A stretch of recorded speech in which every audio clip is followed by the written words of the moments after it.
नमस्कार, मी रुशाली यादव सारंग। या बुलेटिनमध्ये आपण बातम्या विस्ताराने पाहणार आहोत। बुलेटिनच्या सुरुवातीला महत्त्वाची बातमी। बीडमधल्या संतोष देशमुख हत्या प्रकरणामध्ये धक्कादायक माहिती आता समोर आली आहे।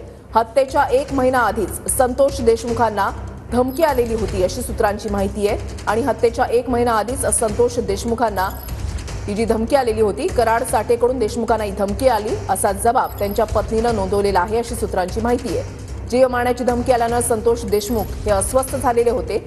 पत्नी अश्विनी देशमुख यांनी सीआयडीकडे हा जबाब नोंदवल्याची सूत्रांची माहिती आहे। मस्साजोगमध्ये टॉवर शेजारी पोलिसांचा बंदोबस्त आहे। मस्साजोगमधील आंदोलनापूर्वी बंदोबस्त वाढवण्यात आलेला आहे।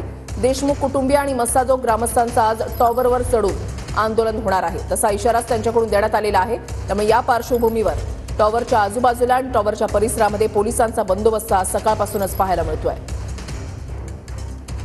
आंदोलनापूर्वी आता पोलीस जे आहेत ते या टॉवरच्या जवळ आलेले आहेत, टॉवरच्या आजूबाजूला आहेत, त्यांचा बंदोबस्त त्या ठिकाणी पाहायला मिळतोय। दत्ता कनवटे आमचे प्रतिनिधी अधिक माहिती देतील। दत्ता, काही वेळापूर्वी धनंजय देशमुख यांनी पोलिसांसोबत संवाद सुद्धा साधलेला आहे। पोलिसांचा या टॉवरच्या आजूबाजूला आता मोठा बंदोबस्त सुद्धा पाहायला मिळतोय। सध्याचे अपडेट्स। नक्कीच वृषाली, धनंजय देशमुख यांनी आज टावरवरून उडी मारणार असल्याचा इशारा जो आहे तो प्रशासनाला दिला होता।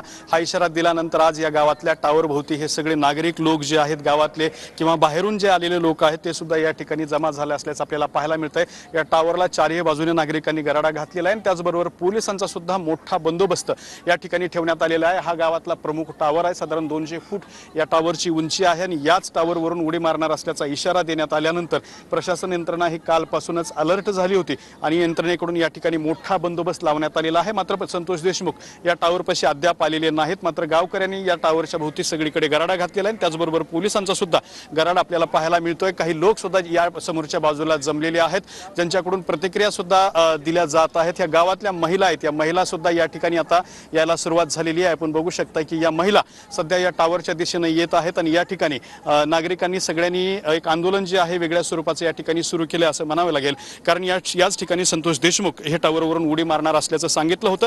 मात्र सकाळपासून अनेक नेत्यांनी त्याचबरोबर प्रशासनाच्या वतीने सुद्धा संतोष देशमुख यांची समजूत काढण्याचा प्रयत्न जो आहे तो सुद्धा सुरू झालेला होता। त्यानंतर संतोष देशमुख यांना भेटण्यासाठी बजरंग सोनवणे सुद्धा या ठिकाणी आले होते। मात्र त्यानंतर हे सगळे ग्रामस्थ जे आहेत ते सध्या टावरच्या भोवती एकत्र जमत असताना आपल्याला पाहायला मिळत आहेत। पुन्हा एकदा आपण बघू शकताय की हा सगळा मोठा टावर या ठिकाणी आपल्याला समोर पाहायला मिळतोय आणि याच टावरच्या भोवती या नागरिकांनी जो आहे तो इथे गराडा घातल्याचं सुद्धा आपल्याला पाहायला मिळतंय। ज्या गावातल्या महिला जमलेल्या आहेत त्यातल्या काही महिलांशी आपण बोलूयात। ताई, काय सांगाल तुम्ही? ते आंदोलन होतं आज धनुभाऊचं आंदोलन होतं आज, त्यांच्यासाठी केले आंदोलन। बाया हे लागले आता बोला। काय सांगायसारखं झालं नाही ना साहेब, जाणं सांगायसारखं नाही ना, काही चांगलं झालं नाही। कुठे गेले तर ते आणून द्या, आमचा कुठे गेलाय ती इच्छा पूर्ण करा आमची। आमचा धनंजय कुठे गेलाय आणि त्याला शोधू ना।